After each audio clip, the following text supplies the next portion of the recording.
Et alors, qu'est-ce qui t'a motivé à participer à une télé-réalité? Surtout quand on sait que professionnellement, ça marche bien. En plus pour toi, parce que tu as ta propre agence d'événementiel basée en Espagne. Tu es également mannequin. Enfin, il me semble que tu n'as pas vraiment de problème professionnel. Ce que je te disais, c'est que moi, j'ai toujours besoin de changements dans ma vie. Et c'est vrai que j'adore la compétition, le côté challenge. Et justement, cette émission-là, c'était exactement ce que j'ai recherché, tu vois. Le fait de vivre en Thaïlande sans manger, quasiment sans dormir, c'est des choses auxquelles on n'est pas affronté.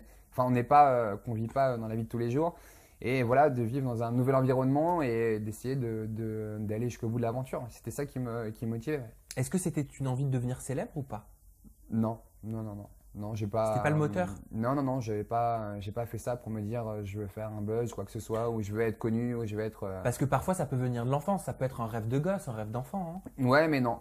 Mais pour te dire, moi je regardais très peu les émissions de télé-réalité. Donc quand je suis arrivé dans l'émission, pour te dire, je connaissais Julien, je savais pas qui c'était. Je connaissais Aurélie parce que j'avais dû regarder une ou deux fois. Mais la plupart des personnes qui étaient connues, je ne connaissais pas forcément. Donc, et je pense que c'était une force pour moi d'arriver sans savoir que les autres personnes, de savoir comment elles étaient, leur caractère, etc. Et d'arriver vraiment neutre et en arrivant et d'apprendre à connaître les personnes comme elles sont. Donc gamin, tu rêvais pas de télé forcément? Non. Tu rêvais pas de paillettes, pas de strass? Non, pas du tout. Quel genre d'enfance est-ce que tu as eu? Quel genre d'enfance j'ai eu? J'ai eu une enfance qui a été un peu compliquée parce que j'ai été gravement malade quand j'étais plus jeune, quand j'avais 6 ans. Oui. J'ai eu une leucémie, donc c'est-à-dire un cancer du sang. Et donc forcément, c'est une épreuve qui est difficile et qui est surtout très dure parce que forcément, tu es isolé et c'est dur, tu souffres. Mais ça a duré 1 an et j'ai guéri et puis ensuite… Tu avais 6 ans, c'est ça? Ouais, 6 ans. Et à cet âge-là, tu avais conscience ou pas de ce que tu avais? Ouais, je me souviens de tout. Tout. Ouais. J'imagine que ça t'a marqué, voir certainement les parents inquiets, courir les médecins. Tu sais, je pense que moi j'ai beaucoup souffert de ça, mais je pense que je dirais que mes parents en ont autant souffert que moi parce que c'est très dur de voir surtout que j'ai un petit frère, mais j'étais leur seul enfant à cette période-là et ça aide de voir ton fils et sachant que moi c'est quand même une maladie qui est quand même très grave et tu sais que tu peux en mourir, donc forcément c'est difficile à vivre, mais c'était difficile pour moi et aussi difficile pour mes parents, même je pense beaucoup plus pour mes parents.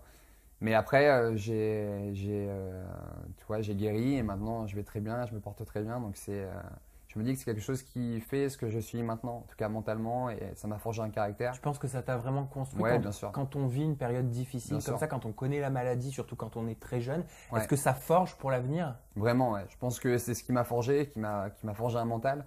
Et c'est vrai que tout ce que j'ai pu faire et tout ce que je fais, je le fais toujours dans l'optique que ce soit en termes sportifs ou professionnels, d'être le meilleur et d'être le premier. Et je pense que ça vient de ça aussi.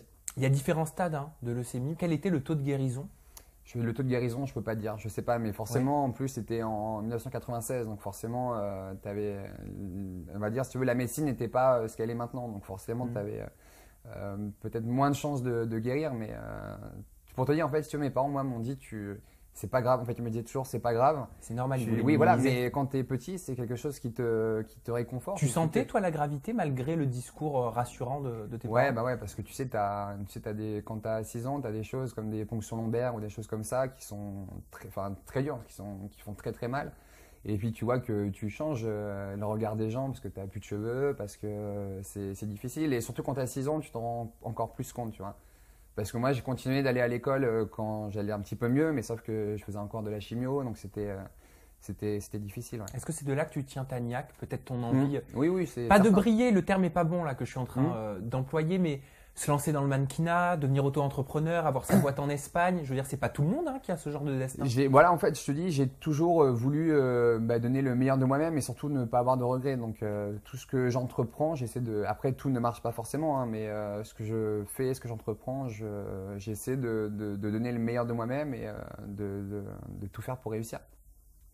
C'est important pour toi, l'objectif? Ouais, c'est important pour moi. Ouais. Et je pense que la pire des choses dans la vie, c'est d'avoir des regrets. Donc, il faut se donner les moyens. Et des regrets, tu en as sur ton aventure en tout cas? Non, aucun regret. Aucun regret.